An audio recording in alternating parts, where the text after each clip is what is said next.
10 মুহররম এবং শুক্রবার কিয়ামত সংঘটিত হবে।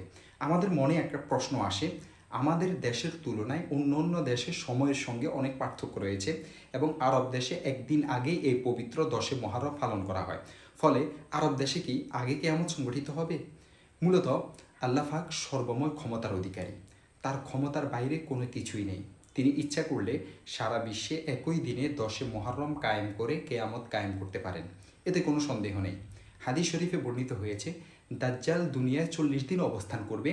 তার প্রথম দিন হবে 1 বছরের সমতুল্য, দ্বিতীয় দিন হবে 1 মাসের সমতুল্য, তৃতীয় দিন হবে 1 সপ্তাহের সমতুল্য, বাকি দিনগুলো সাধারণ দিনের মতো হবে। সুতরাং হতে পারে আল্লাহ পাক কেয়ামতের দিনকে অনেক বড় করবেন। সারা বিশ্বে একই দিনে 10 মুহররম হবে, এটা আল্লাহর পক্ষে অসম্ভব নয়। এটি আমাদেরকে বিশ্বাস করতে হবে। আল্লাহ কোনো না কোনোভাবেই পুরো বিশ্বের মধ্যে 10 মুহররম করবেন এবং সেদিনে কেয়ামত সংগঠিত করবেন, যেহেতু হাদিসের মধ্যে একই দিনের কথা এসেছে। তাছাড়া এটা এমন কোনো বিষয় নয় যেটা জানা শরীয়তে আমাদের উপর ওয়াজিব করেছে বা ফরজ করেছে, বরং আমাদের তো সর্বদা এই চিন্তা থাকা দরকার, আমি কেয়ামতের জন্য কি প্রস্তুতি নিয়েছি।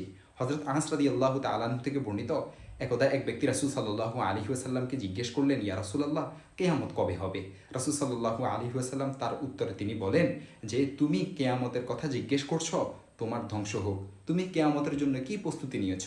উত্তর লোকটি বলল, আমি কোনো প্রস্তুতি নিতে পারি নাই, তবে আমি আল্লাহ ও তার রাসূলকে ভালোবাসি। মোট কথা হলো, আমাদের এ ধরনের অপ্রয়োজনীয় প্রশ্ন থেকে বিরত থাকা উচিত এবং সে বিচারের দিনের জন্য সর্বক্ষণ আমরা ফিকিরে থাকা উচিত এবং সাধ্য অনুযায়ী প্রস্তুতি নেওয়া আমাদের কর্তব্য। কেয়ামতের জন্য প্রস্তুতি নেওয়া আমাদের জন্য কর্তব্য। দেখতে পারেন মিশকাত 2 নং খণ্ড 473 নং পৃষ্ঠা এবং 426 নং পৃষ্ঠা।